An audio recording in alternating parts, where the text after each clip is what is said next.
10 लक्षण महाभारत में 3 दिन निकल चुके उत्तम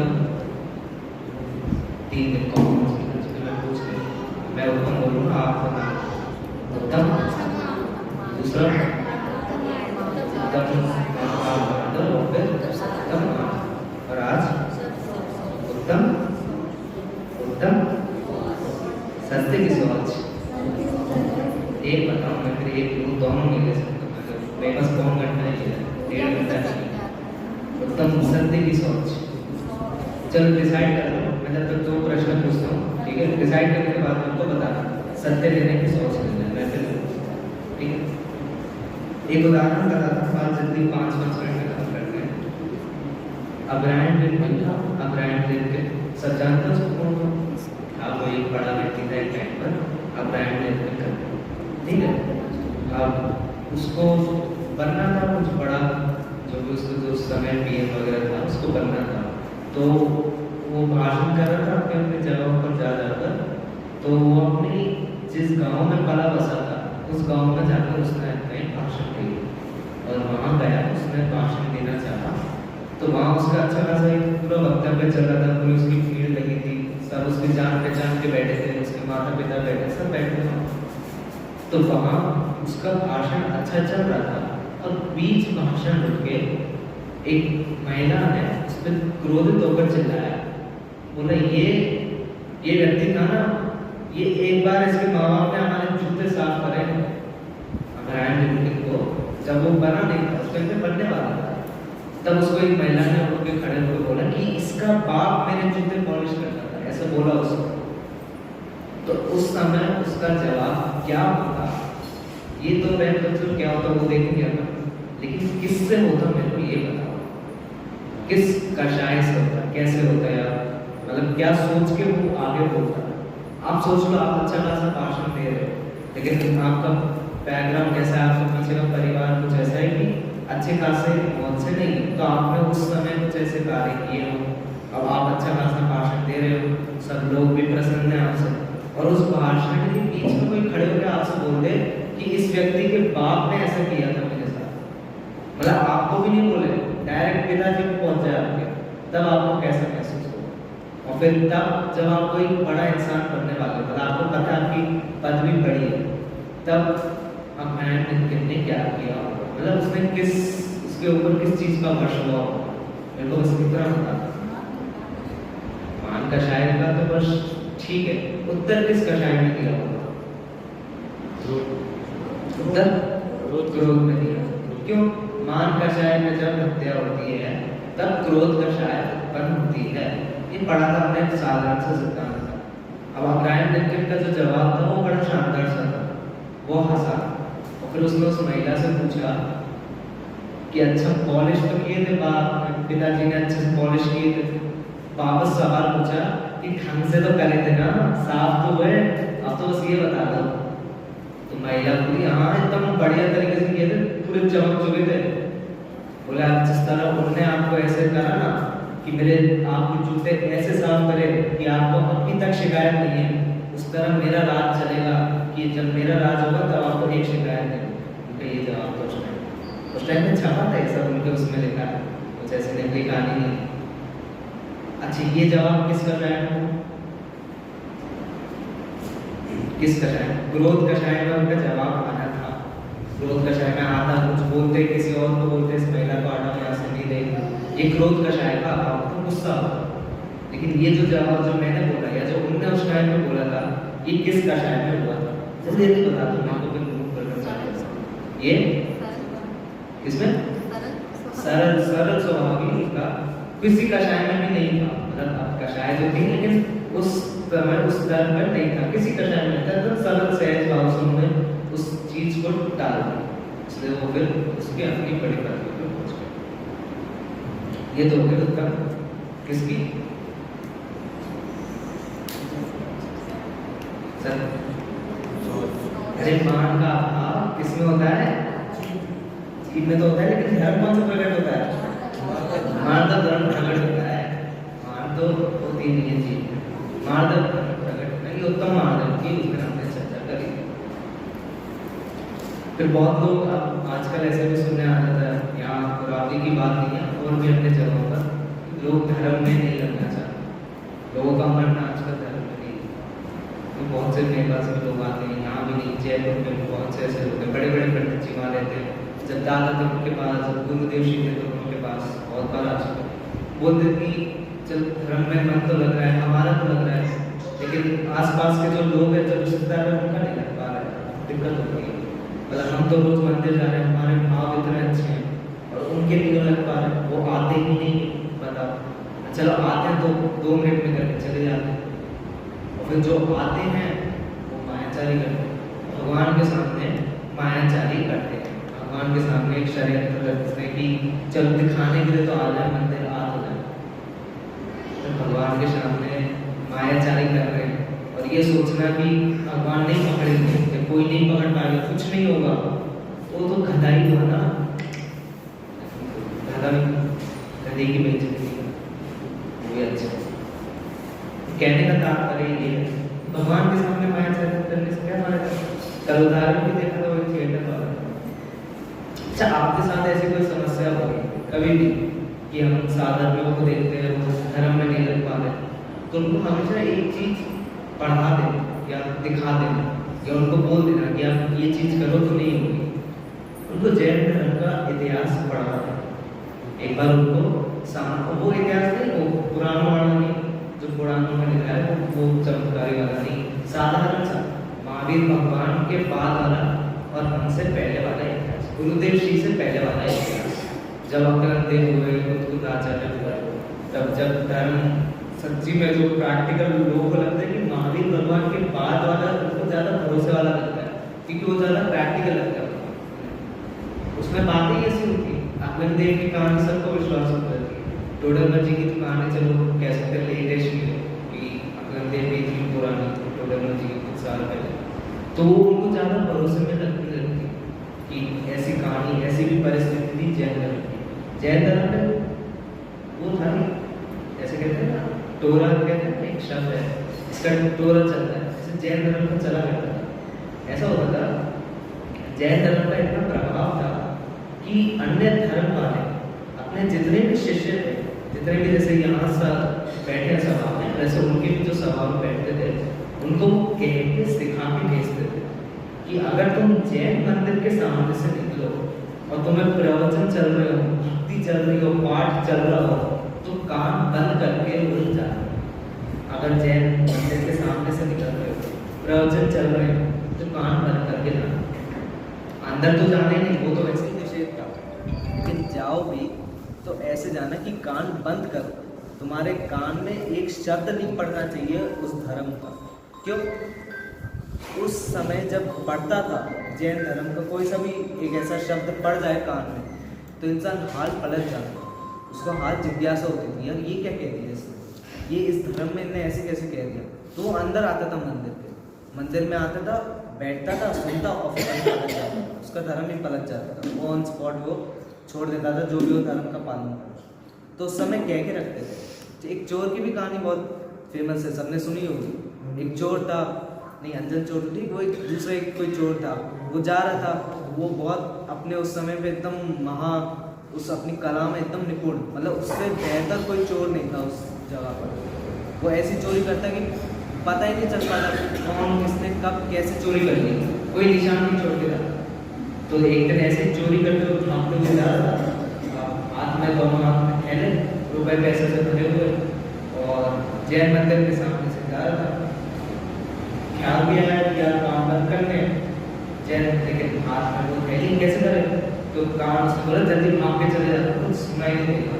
लेकिन कान में एक बात पड़ गई कि देवों की परछाई नहीं, ये कान में बात पड़ गई और वो चला गया वहां पर चला गया। अब जो देव थे, जो ऊपर देव थे, उन्होंने नीचे देखो यार ये जो है ये सबसे बढ़िया चोर है, सबसे एकदम, हम तो इसकी एक बार परीक्षा लेके देखते हैं कैसा चोर है। तो 3 देव आए पेश बदलकर और उन्होंने बोला, चोर के सामने गए, उन्होंने बोला कि हम तुमसे बड़ा प्रसन्न हैं, तुमसे बड़े प्रसन्न हैं, तुम बहुत अच्छी तरीके से चोरी करते हो, तो तुम्हें इसके लिए ऐसा प्राइज देने के लिए, तुम्हें इसके लिए इसके बदले में कुछ देने के लिए हम तुम्हें पुरस्कृत करना चाहते हैं, तुम्हें लेके जाना चाहते हैं।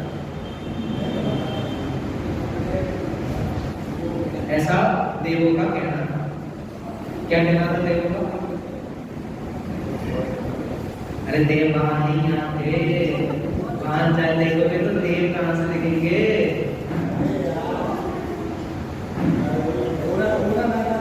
देवों का ऐसा कहना था, देवों ने बोला कि तुम बड़े ही महाचोर हो, बड़े ही निपुण हो, तो तुम्हें पुरस्कृत करने के लिए मैं लेके जाना चाहता हूँ और मैं भी बड़ा खासा देव हूँ, तुम्हें बड़ा अच्छा पुरस्कार मिलेगा। ये सब ऐसी ऐसी बात है और ये हमारे साथ एक राजा है और वो जो राजा था वो भी एक देव था, वो बेशकारी ऐसा एक देव था। तो चोर भी बड़ा प्रसन्न है, बाप रे क्या बात है, देव और राजा दोनों एक साथ आए मेरे पास। तो वो जाने ही वाला था जब तक उसके दिमाग में बात आ गई कि देवों की परछाई नहीं होती। तो जब देवों की परछाई नहीं होती तो उसने नीचे देखा, उसको जब कोई परछाई नहीं दिखी तो वो समझ के उसके सामने वो गया नहीं, बच गया। और उस समय के बाद अगले दिन पे वो कहानी जैसे चलती है। कहने का तात्पर्य ये कि उस समय जैनों का प्रभाव इतना था कि लोग डरते थे, अगर निकल गए और उनके कान में बात पड़ गई तो इस बात से ही डर जाते थे, कान बंद करके जा रहे जैन मंदिर के सामने। और आज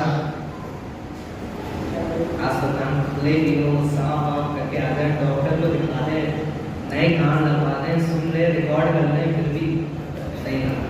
तो वो बात की बात अलग है, जिसको नहीं जाना हो नहीं है। लेकिन मूल जहाँ से बात छिड़ी थी वो ये थी कि किसी में धर्म की रुचि ना हो, आपको लगे नहीं है, तो एक उपाय ये कि आप उनको बता सकते हो। सब जैन इतिहास का बड़ा अच्छा शानदार इतिहास है, इसके बारे में आप उनके साथ परिचय करें। चलो अब मेरा शुरुआत का प्रश्न, सत्य की सोच बताओ, क्या पढ़ना है? सत्य की सोच, एक सत्य की सोच, सोच सोच सोच। सुबह तो सत्य की चर्चा करेंगे। अच्छा, ध्यान त्रय के पूजन में सबसे पहले किसका वर्णन आया? किसका? मेरे को लाइन बता दे कोई जिसमें सबसे पहले उन्होंने सत्य का वर्णन किया। मैं मान जाऊंगा लोग पूजन कर रहे हैं, मेरे को एक बार लाइन बता दे, कोई नहीं, बस बोल दे, मैं सुनूंगा, मेरे को कोई फर्क नहीं किसने बोला, कोई तो। उत्तम सत्य धर्म गलत, कोई और यहाँ से? अरे एक लाइन एक दो शब्द बोल दो। गलत गलत गलत गलत गलत, कोई यहाँ से गलत, गोपी भाई का गलत, सब गलत। अरे मंगलाचरण किसका कर रहे हो तुम? नमोकार मंत्र के बाद क्या बोलते हैं? दोहराओ उसको, क्या बोलते हो?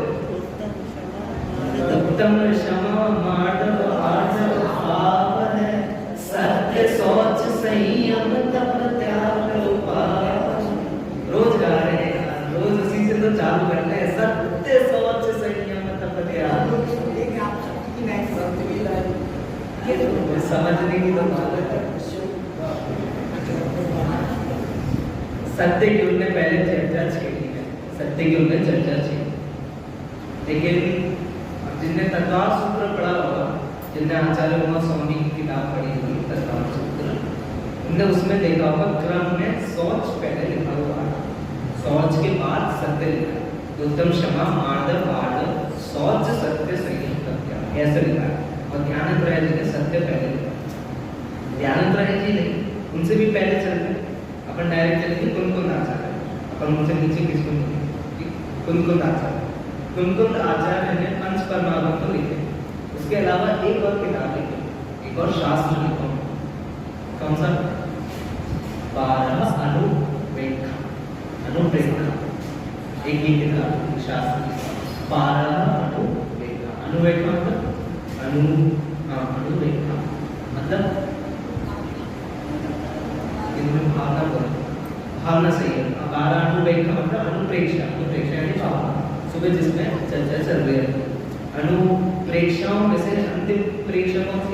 कौन सी सबसे धर्म, धर्म है। उसमें उन्होंने जब क्रम लिखा इन 10 धर्मों का, तब उन्होंने सत्य पहले लिखा और शौच बाद में लिखा। आप आचार्य कुंकुंद ने शौच पहले, सत्य पहले लिख दिया, शौच बाद में लिख दिया। उन्हीं के पट्टे शिष्य कौन? आचार्य उपस्वामी, उन्होंने सत्य पहले लिख दिया, उन्होंने शौच पहले लिख दिया, सत्य बाद में लिख दिया। तो ये भेदभाव क्या?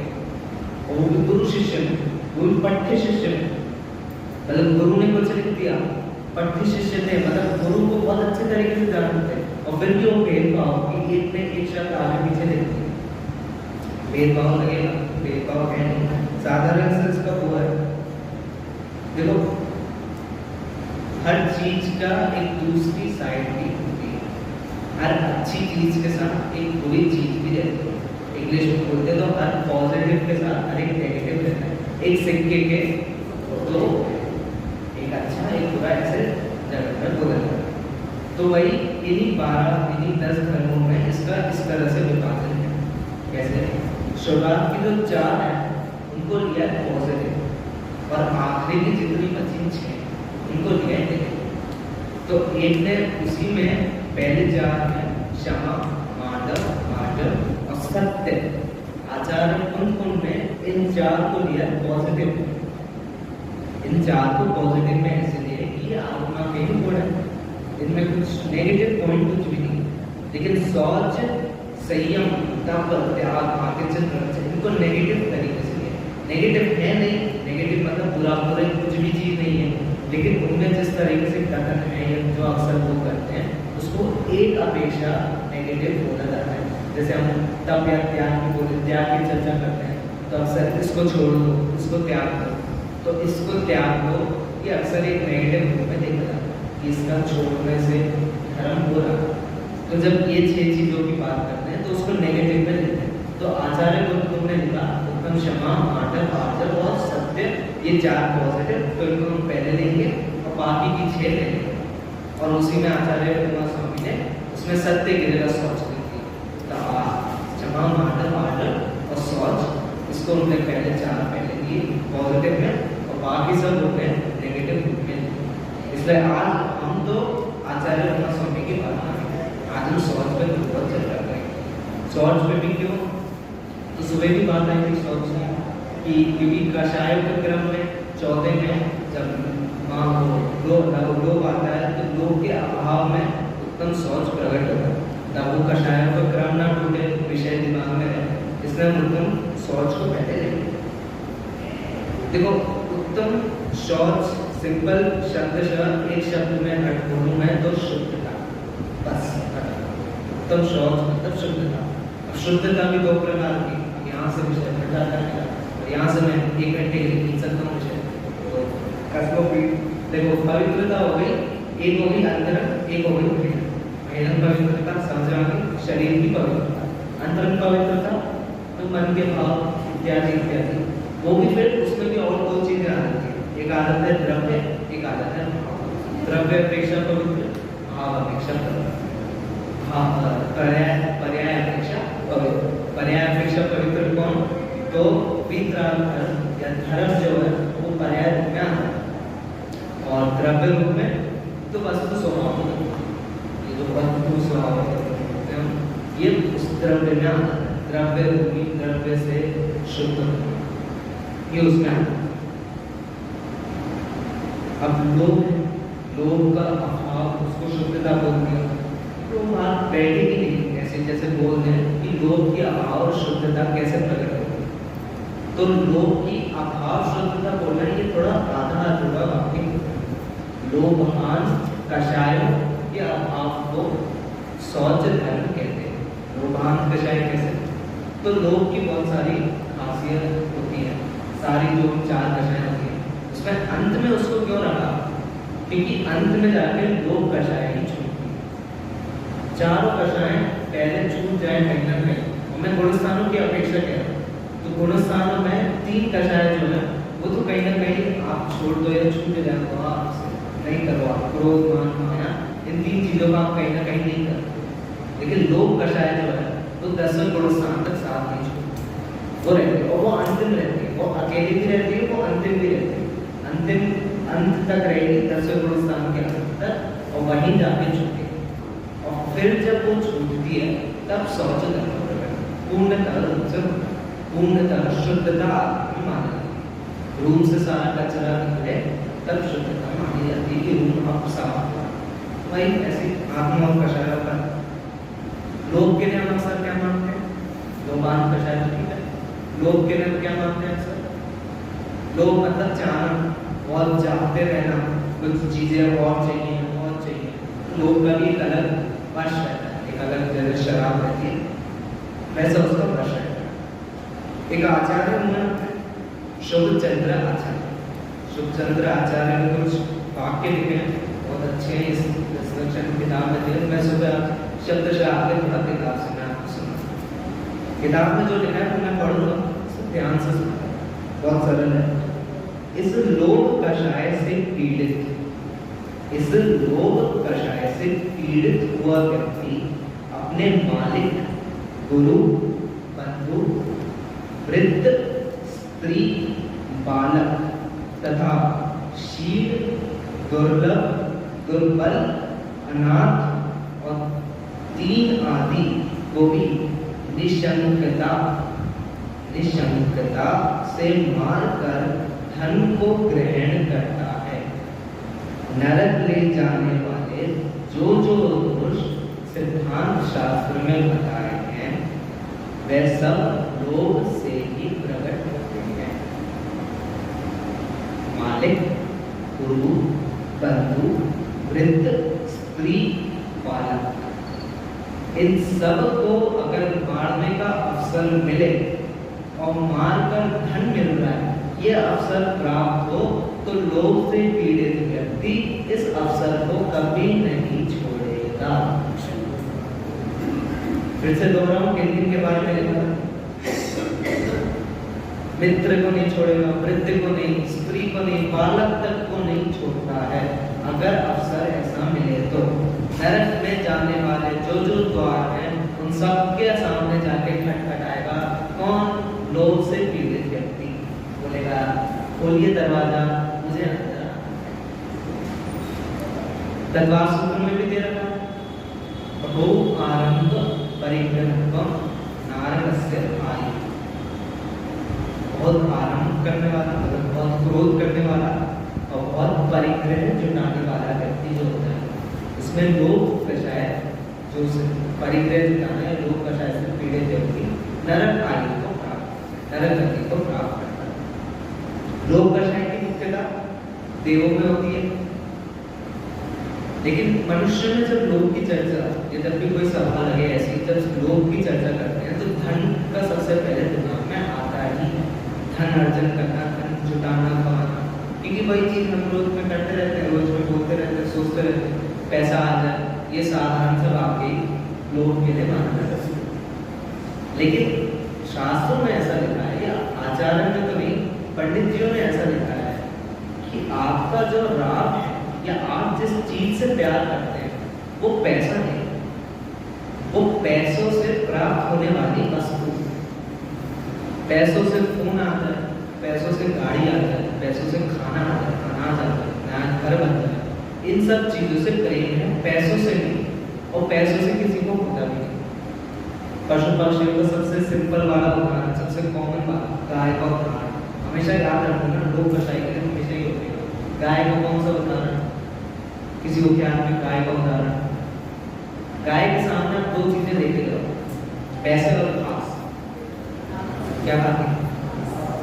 मतलब ऐसा लिखा कि गाय के लिए घास ज्यादा जरूरी है पैसों से, उसको तो घास खाना। अब उसको जब ये समझ में आया कि भाई पैसों से घास मिलेगी, जब तक घास नहीं मिलती तब वो पैसों को कुछ कीमत देते, तब तक उसके लिए पैसे कुछ, उसके लिए वो कागज में चिपकी हुई 2-3 चीजें वो उसके लिए ज्यादा नहीं। उल्टा ऐसा भी बोला जाता है कि जहाँ पैसे गड़े हो वहाँ घास नहीं, जहाँ अगर कोई पैसे गाड़ दे जमीन में मिट्टी के नीचे तो वहाँ घास नहीं। ये ऐसे मत जाना कहीं हाँ यही मिट्टी पड़ी है नहीं उगरी घास तो मिल जाए 2-3 लाख रुपए ऐसे ऐसे नहीं रहता। कहावत में बोला जाता है कि अगर कोई पैसा गाड़ दे तो उस जगह पर घास नहीं होगी। तो जब जमीन में पैसे गाड़ने पर उसमें घास नहीं होगी तो हृदय में धन गाड़ने से धन कैसे होगा? सीधी सी बात। हृदय में धन तो धर्म नहीं, धर्म तो धन नहीं। और फिर धन मिलता भी कैसे? सबसे पहले सवाल ये आता है धन मिलता कैसे? अभी चल रही है शाम की मेरी बात आधी कक्षा में बात किन 2 चीजों की बात चल रही है? सब एक सोने आते हैं बढ़िया नहीं। अरे पुण्य पाप की चल रही है कि नहीं चल रही? पुण्य पाप की चल रही ना, तो धन किससे मिलता है? पाप से कि पुण्य से? भाई मेरे को पाप से मिलता है। धन आ जाए तो दिमाग से मिल जाता है, हर चीज खरीदने का मन हो जाता है। धन आ जाए तो फोन मिल जाए नया, धन आ जाए तो हेडफोन मिल जाए नया, कैमरा मिल जाए, मेरे तो पाप हो जाए। धन पुण्य के उधर से भी मिलता है, पुण्य का उदय किसके हाथ? टोडल मंजी से ऐसे किसी ने एक सवाल पूछा कि ऐसा धन कमाना है तो धन छोड़ देते हैं कुछ टाइम के लिए, धन कमा लेते हैं, थोड़ा बैलेंस हो जाएगा ना दिन में, 6 घंटा धन के लिए 6 घंटा धन के हो गया आराम करती है। तो टोडल मंजी लिखते हैं कि पुण्य से धन मिलता है, ये बात हम समझते। तो जिसके पुण्य में धन लिखा होगा, मतलब पुण्य से धन मिलना होगा, वो धर्म कर ले तब भी उसको धन मिलेगा। और जिसके पुण्य में धन नहीं लिखा हो तो वो धर्म छोड़ भी दे तब भी उसको धन नहीं मिलेगा। मतलब धर्म छोड़ने का कोई फायदा नहीं तुम्हारे धन के पीछे। और दूसरी कि धन तुम्हारे चाहने नहीं चाहने से नहीं आ सकता। कोई बच्चा होगा, किसी ने कुछ पन्ना खरीद दिया, उसमें लिखा है लॉटरी की उसने तारीख की है, वो कर मिटा दिया उसको रात बस आले पैसा। वो कोई एक IAS वाला उदाहरण, IAS वाला व्यक्ति कोई बच्चा होता है रोज दिन रात मेहनत कर रहा है लेकिन मार्क्स नहीं आ रहे, और एक बच्चा उसको मेहनत करने की जरूरत नहीं पड़ रही पैसा पहले से। तो ये धन में अंतर होता है। तो मूल अपना टॉपिक है कि लोभ और धन का ज्यादा कोई रिश्ता है क्योंकि धन तो अपनी बनाई हो सकती है, जबकि देवों में लोभ की मुख्यता बोली जाती है तो देवों में तो धन होता ही नहीं, जबकि देव सबसे ज्यादा पीड़ित होते हैं इस चीज से, लोभ का शायद से उनके पास धन होता नहीं तो वो किस चीज से पीड़ित है? उनको किस चीज का दुख होता है? उनको दूसरों को देख के दुख होता है। उनके साथ वाला कोई होगा देव, उसके पास मान लो कुछ एक आध चीज ज्यादा होगी तो बस वो उसको देख के चिड़चिड़ाएगा, यार मेरे पास होना चाहिए थी और मिलेगी तो नहीं, तो बस उसी में वो फिर अपनी पूरी जिंदगी उसी में लगा। वो लोग का शायद उनके वहां प्रकट। तो शास्त्रों में भी लिखा कि लोग किन किन चीजों का अधिकतर होता है। वैसे तो सब चीजों का लोभ हो सकता है, जितनी भी वस्तुएं आपको सबका हो सकता है, उसमें कोई गलत नहीं है। मुख्यतः कहते हैं भोजन का लोभ, रूप का लोभ, रस का लोभ, नाम का लोभ। नाम का लोभ के लिए क्या बोला था? आ चुकी है बात, क्या बोला था मैंने? मतलब ये कि जब अपने प्रवचन चल रहे सुबह से रात, उसमें नाम के लोभ के लिए कुछ आया था, नाम के लिए एक चीज आई, सब हंसे भी मैं तो यार जब बोला था सब हंस रहे। अरे ये बोला था कि व्यक्ति ऐसी कोशिश करता है मरने के बाद भी मेरा नाम बना है, कछुना जाना, आठ बार सब सपाट, आगे का कुछ नहीं पता, पीछे जो आ रहा है वो भी नहीं पता, बस बीच में अंतर है। नाम ऐसा रखना चाहता है कि मरने के बाद भी नाम रहे। फिर यश का लोभी नाम हो जाए मेरा, वो भी नाम का लोभ ना। रूप का लोभी अच्छे दिखने लगते हैं, अच्छे शरीर होता है, चमक है शरीर, गोरा हो जाए, तो उसके लिए भी दिया था कि अलग अलग क्रीम लगाता है, अलग अलग तरीकों से नहाता है, रोज नहाता है और नहाता है, शैम्पू लगाता है, ये सब चीज़ें करता है। ये रूप का लोभी हो गया।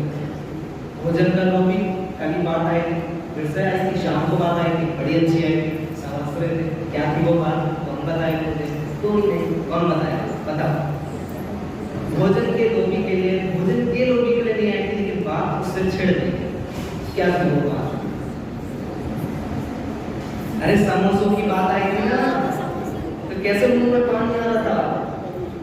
समोसों की बात इतनी अच्छी तरीके से उसका वर्णन किया था, अरे है पूरे 10 मिनट चली थी। फिर तो यही वाक्य होता है, पंडित जी आपको शर्म नहीं आई, 10 लक्षण में आप समोसों की बात कर रहे हो, और वो भी आज क्या दिन है? आज के दिन तो खा भी नहीं सकते तो पंडित जी आपकी क्या बात कर रहे हैं?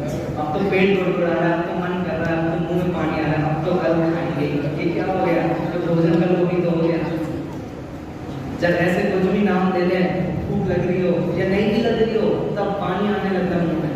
कुछ बोल दिया कि कल दाल बाटी खाएंगे, जयपुर वाले तो वैसे ही खाते हैं, राजस्थानी है तो खाएंगे कल दाल बाटी, सोई मुंह में पानी, हाय हाय बारिश हो रही है, ठंडक हो रही है, मजा आ जाएगा। सर तो क्या है, कुछ तो चाहिए खाने पीने के लिए, चाय चाहिए, चाय से भी मिलता है। फिर जीवन का लोभी, जीवन का लोभी भी विचित्र प्राणी होता है, जीवन और जीना चाहता है। अब इसके लिए एक उदाहरण आया, अब कौन बताएगा मेरे को इसके लिए किसका उदाहरण आया था? इसके लिए तो एक व्यक्ति का उदाहरण आया था, जीवन का लोभी जो बहुत जीना चाहता है। कौन बताएगा? 2 बार आ चुका है। अरे बहुत अच्छा गाता था, बहुत नाचता था, बहुत शौक था। कौन था वो? Michael Jackson. बहुत गाता था, बहुत करता था, डॉक्टर रखा के तो उसने बहुत पैसा था उसको, सब चीजों का डॉक्टर रखा था, फिर भी जल्दी मर गया। रखा क्यों था डॉक्टर? अगर और जीने का शौक था उसको, बहुत 150 साल तक जीना था उसको, फिर उसको बोला मेरे को कि मैं 150 साल तक तो जीऊं, वो लोग था उसको, उसके लिए उसने डॉक्टर रखा थे, मर गया। लोग के इसके जीवन के लोभी के लिए एक उदाहरण भी आता है, बहुत प्रसिद्ध है, छोटा सा। एक पिताजी, एक राजा था, राजा को किसी के द्वारा कैसे भी करके ज्ञान प्राप्त हुआ कि अगले भाव में वो यहाँ इसी राजमहल में कीड़ा बन जाए, और वहीं कीड़ा बन के वहीं घूमेगा। तो राजा ने सोचा यार मैं कीड़ा कैसे बन सकता हूँ, कुछ बनूं तो शेर जैसे, कीड़े नहीं चलते। तो उसने अपने बच्चे को बोल दिया कि मैं ऐसा ऐसा कीड़ा इस जगह पर बनूंगा, तो तुम आके मेरे को मार देना। अब गया, वो मर गया, मृत्यु आ गई उसकी, पेरेंट्स गति में गया, पेरेंट्स गति का जी बन गया कीड़ा। अब जैसे ही उसका पुत्र उसको मारने आया, वैसे उस कीड़े ने क्या किया, मारने की कोशिश करी, इसने भागा, मरना तो ना था उसको, छुप गया था। पेरेंट्स गति का जीव भी मरना नहीं चाहता, उसकी भी आशा ऐसे रहती है जिस पर्याय में वो रहता है, उसमें उसको और लंबे समय तक रहने की आशा रहती है। इसलिए तेरियंस गति की शुभ गतियों में आती है। पता शुभ गतियों में 3 होती है, 4 में से 2 नहीं 3 होती है। 3 कौन सी? मनुष्य देव तो चलती आ रही है, तेरियंस को भी जोड़ दो उसको। क्यों? क्योंकि शुभ गति वो मानी जाती है जिसमें आयु लंबी चाहे जी, तो जिसमें बहुत आशा रखे कि मैं और जीऊं। देर जब 6 महीने पहले पता चल जाए कि मर रहे हैं, तो रो रो के पागल हो जाते हैं। क्यों? ना और रहना है और जीना है। मनुष्य भी अगर ऐसी खबर आ जाए, डॉक्टर बोलते 10 दिन में तुम गए भाई साहब, बस फिर वहीं से 10 दिन पहले ही उसमें चालू हो जाती है। तेरे गति का जीव की निरंतर आशा रखता है और जीवन और आयु बढ़ जाए और बढ़ जाए। तो लोग जीवन का लोग इससे रहते हैं। इसके लिए जीवन के लोग कहते हैं अनित्य भावना, सबसे पहले आपकी भावना थी। अब उसमें एक लाइन है, उसमें लाइन थी तो प्राकृत थी। अब मैं तो सोचता हूँ कम लोग बोल पाएंगे, लेकिन थोड़ा बहुत तो अगर बहुत तो ठीक है, नहीं तो मैं बोल देता हूँ, बोल दूँ मैं। जम जस जन्मी देश जेन विहारेण जन्मिका जन्मे। देखिए याद नहीं हो तो कोई बात नहीं, लिखने से याद रहता है, दिमाग में लिखने से। जब जस से जन्मी देश से क्या होता है? जब जिस समय मरण या मृत्यु और जन्म होना, उसी समय हो उस उसके नाम आगे पीछे उसको कोई करने में सामर्थ्य है, इतनी सी चीज बोलता है, लेकिन जीवन का लोभी व्यक्ति इसकी काम मान सकता। फिर मान कषाय के लिए सबसे पहले हम देखा था, मान कषाय जो होती है, जब मान कषाय पे प्रहार हो, जब मान कषाय पे अटैक हो, तब और कषाय उत्पन्न हो जाती है। कौन कौन सी? क्रोध के लिए तो देखा था, मान से क्रोध उत्पन्न होता है। लोग बड़ा विचित्र काम करता है, लोग उत्पन्न नहीं करता, कषाय है, लोग उन्हें पी लेता है, तो खा जाता है लोग उन्हें। सही बात है, उदाहरण बताओ करता हूँ आपको, सही बात नहीं लगे मुझसे। अरे दुकानदार बैठा है, दुकानदार के पास एक ग्राहक आया, ग्राहक पहना अच्छे खासे कपड़े, ग्राहक पहना है रोलेक्स की घड़ी 1.5-2 लाख की, ग्राहक आया बड़ी खासी गाड़ी में, ग्राहक खड़ा है बड़े फोन के साथ, आया और पहले ही आके ए जल्दी खड़े हो, जो दे रहा है जल्दी दे, लेकिन बहुत काम है। क्या करेगा दुकानदार? नहीं नहीं देना, ऐसा लोग कषाय से, क्रोध कषाय उसमें, लोग कषाय में कि नहीं ग्राहक अच्छा खाता है, अच्छा खासा खर्च करेगा तो और प्यार हो जाए, जी बात है और क्रोध उसमें दो बात की बात, लेकिन उसको पी लिया उसने। लोग कषाय में और क्या मान पी, मान था दुकानदार की है, दुकान चला रहे हैं, मेहनत से चला रहे हैं, लेकिन ग्राहक अच्छा खासा तो कर नहीं सकते, तो मान कषाय में। तो लोग कषाय जो है मान मायाचारी की एक तरीके से पी लेते हैं। लोग कषाय को कुछ चाहिए हो, वो मायाचारी प्रकट करनी हो, लेकिन फिर लोग कषाय सोचे यार अभी करें और पकड़ा गया तो नाम खराब हो जाएगा, और जो चाहिए वो नहीं मिलेगा तो नहीं करते, छोड़ दो। एक चीज, एक कषाय से दूसरी कषाय उत्पन्न हुई है, लोग कषाय जो कषाय है अपने दबा रही और फिर वो कहीं और प्रकट हुई कषाय। तो ये कुछ कषायों के बीच में कषायों का खेल था, सामान्य से बात है। अच्छा, चाह में और भी चीजों की चाह होती है, ये तो सामान्य अपने वस्तुओं की चाह देखती कि पैसों की चाह। अरे चाह देखी कि नहीं देखी? चाह वहां नहीं, यहाँ है, थोड़ी यहाँ देख लो, दे भी वहां नहीं, यहाँ दे। चाह किस किस की देखी हमने? धन की देखी, भोजन की देखी, रूप की देखी, इन सब चीजों की देखी चाह।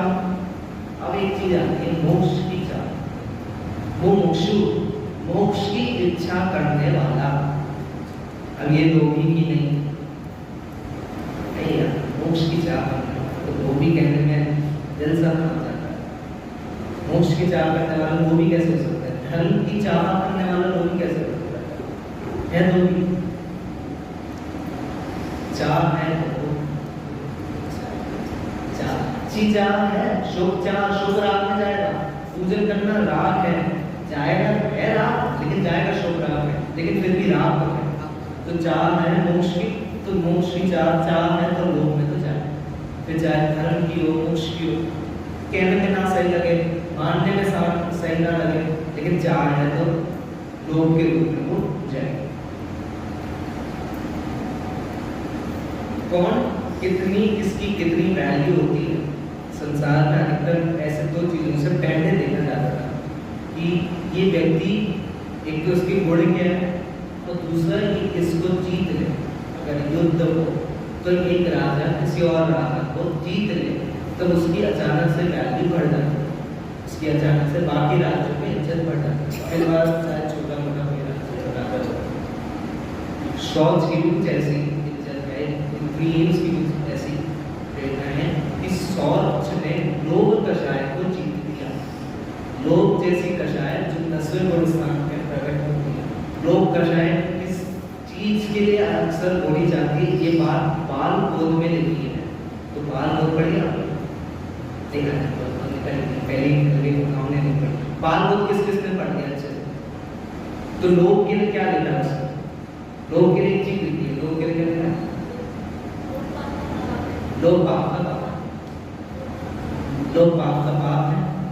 सारे पाप लोभ से प्रकट हो जाते हैं। हिंसा, झूठ, चोरी, कुशील, परिग्रह, सारे पांचों पाप लोभ के अंदर आ ही जाते हैं। लोभ से कुछ ना कुछ हिंसा हो जाती है, लोभ से कुछ ना कुछ परिग्रह, लोभ से तो परिग्रह जुड़ता ही है, लोभ से कुशील भी हो जाता है, लोभ से सब कुछ हो सकता है। पांचों पाप आते हैं और पांचों पाप आ रहे मतलब सब ऐसी लोक रूपी कषाय को जिसने जीत दिया, ऐसा शौच धर्म में अगर हम कहें तो शौच धर्म की अचानक से महत्ता बढ़ जाती है। ये ऐसा है शौच, शुद्धता जिसको सरल भाषा में कहते हैं, ऐसा शौच धर्म है। अब धन के लिए एक और चीज आई थी, कौन सी आई? बच्चों के लिए मैं ये चीज कर रहा हूँ, खाना जो जिसे कहते हैं सरल भाषा में, कि मैं बच्चों के लिए धन कमा रहा हूँ, बच्चों के लिए छोड़ के जाने के लिए। तो वो एक तरीके से आपके लिए छुपने का एक साधन, आपकी चोरी के पीछे छुपने का एक साधन, कि अगर मैं ऐसे बोलूँ तो मुझे और भी सवाल नहीं। तो ऐसे ही साधारण सा चुटकुला कह एक बच्चा था, उसका पिताजी उसको बहुत मारते थे, मारते थे उसको ऐसे, उस हिंसक भाव में नहीं मारते थे उसको। तो उसने अपने एक दिन पिताजी से पूछा, पिताजी ये आप मेरे को मारते हो, आपके पिताजी भी आपको मारते थे? बोले हाँ मारते थे, बहुत मारते, बैठ दो जब मारते। तो उसने फिर पूछा कि अच्छा आपके पिताजी को उनके पिताजी मारते थे? बोले हाँ सुना तो है, ऐसे दादाजी मारते थे, पर दादाजी को मारते थे। अच्छा ये उनके करते थे कि और पहले और दो पहले चले जाते उनके वो करते थे? बोले हाँ करते तो उनके कभी बात। बोले तो ये पारंपरिक पागलपन कब तक चलेगा, छोड़ दो, मेरे को तो बख्श दो।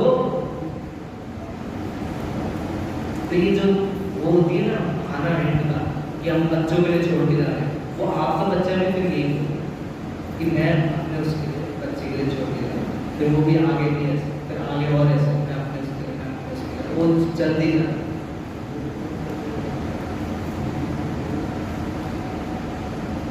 एक अंतिम एक दृष्टि का विषय जैसे हम कहते हैं, दृष्टि के विषय की किताब थी कि जो व्यक्ति पवित्र होता है उसकी दृष्टि भी उस अनुसार पवित्र होती है। और अक्सर आप फिर वस्तु को अगर दोष दें तब ये बात यूज करी जाती है कि दृष्टि में अगर खोटापन है तो फिर वस्तु भी खोटी लगती है। जैसी दृष्टि वैसी सृष्टि, जैसी दृष्टि होगी वैसी सृष्टि दिखाई देगी। तो फिर अक्सर ये उदाहरण यूज किया जाता है कि यदि किसी महिला को देखकर, किसी की पुत्री, किसी की बीवी, किसी की बहन, किसी की माता को देखकर अगर किसी पुरुष के अंदर या किसी व्यक्ति के अंदर ऐसे खोटे भाव आ जाए तो उसमें उस महिला की क्या करें? ये उदाहरण अक्सर दिया जाता है दृष्टि के लिए कि अगर दृष्टि ही खोटी होगी तो चीज खोटी दिखाई देगी। यानी जो समय ज्ञानी चीज होते हैं 14 प्रस्थान से आगे वाले, वो संसार को भी द्वेष भाव से देखे, वो वस्तु को भी द्वेष रूप से देखे। शरीर से हम चाहे घृणा कर लें, बारह भावों में ऐसा प्रकरण आ जाए कि शरीर बहुत बेकार चीज है, शरीर बहुत गंदी चीज है, गंध भरी चीज है, लेकिन फिर भी उसको गंध रूप नहीं देखना, ये सब में क्या है दर्शन, उसको वो पूर्ण शुद्धता वो कहता है। अगर विषय वस्तु में धर्म छोड़ के विषय वस्तु में जाओगे तो धर्म भी छूटेगा और विषय वस्तु भी छूट जाएंगे। ये लाइन यहाँ कहाँ लिखी है, मेरे को कोई व्यक्ति खड़ा होकर एक बार बता कि ये लाइन कहाँ लिखी है, तो मैं मान लूँ कि यहाँ बैठे वाले सब लोग बुरावली के हैं। कैसे बोलते हैं, धर्म को छोड़कर अगर विषय वस्तु में लगे तो विषय वस्तु भी छूटेगी और धर्म भी छूट जाए। ये चीज कहाँ लिखी है, मेरे को कोई बता दो, किसी कोई है माइका दास जो बता सके, खड़ा होकर, खड़ा भी नहीं, बैठे बैठे, कौन बताया? जल्दी जल्दी फिर दूसरे फ्लोर से जाओ।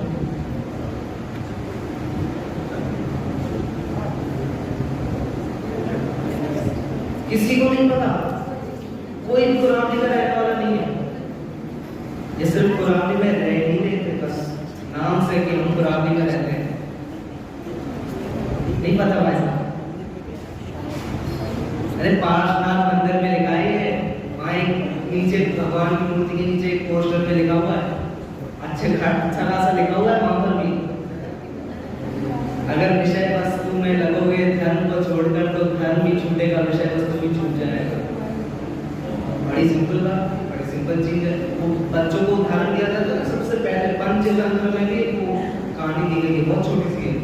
ये एक वो होता है लकड़ी काटने वाला व्यक्ति, जो वस्तु से वो लकड़ी काट रहा होता है, वो पानी में गिर जाती है, तालाब में, आप पास में तालाब होता है, हाथ से छूट जाती है, तो फिर एक देवी प्रकट होती है उसके सामने, उसको लोहे की उसकी लकड़ी की, लोहे की और सोने की 3 चीजें देती है। ये देती थी क्या? मना कर देता है, नहीं तीनों मेरी नहीं थी, मेरी वो दूसरी वाली जो पहले दी थी वो थी मेरी, वो उसको ले लेता है। जब उसके पास वाला एक खड़ा व्यक्ति दूसरा भी होता है, वो बोलता है कि अच्छा मैं ऐसे मैं नहीं गिरा देता हूँ, वो अपनी फेंक देता है। फिर देवी प्रकट होती है, वो बोलते हैं नहीं सोने वाली गिरी थी ना वो मेरी, देवी उसको वो भी ले देती है। जब तेरे को दोनों ही दे देगी, तेरी गिरी वो अलग, मैं जो देती थी वो अलग, वो दोनों ही तीनों ही दे देती। बस उसने जो था उसके पास, उसने उसको छोड़ा, उसने कुछ और चाहने की कोशिश करी, जिस चीज को वो चाह रहा था वो नहीं मिली, जिस चीज को उसने छोड़ा वो वापस पास आ गया। एक अंतिम बात क्या होगा, मनोविज्ञान में एक चीज बताई गई है कि हम जिस तरीके से रहने लगते हैं हम उस लक्षण के भी बन जाते हैं। अगर हम लोग रहेंगे या लोगों के साथ उस संगति उस दृष्टि के साथ रहेंगे तो हम ऐसे बन जाएंगे। तो इसके पीछे रिसर्च करी गई, अगर एक लड़का या एक लड़की बचपन से दूसरे के साथ रहे, दूसरे मतलब अगर एक लड़की है तो लड़कों के साथ ज़्यादा है, या एक लड़का है तो लड़कियों के साथ ज़्यादा है, तो उसकी प्रवृत्ति भी वैसी होती है। अक्सर ऐसा देखा जाता है कि उनकी प्रवृत्ति उस रूप हो जाती है, आदत लग जाती है, आसपास का प्रभाव पड़े तो लग जाता है। लोभी के साथ भी ऐसे है, जिन विषय वस्तु में वो घुसना चाहता है वो उन रूप हो जाता है, उनकी तरह ही सोचने लगता है। अब लोग की ज़्यादा चर्चा आ गई, लोग क्या है तो परिचित से अपरिचित की ओर लेके जाता है।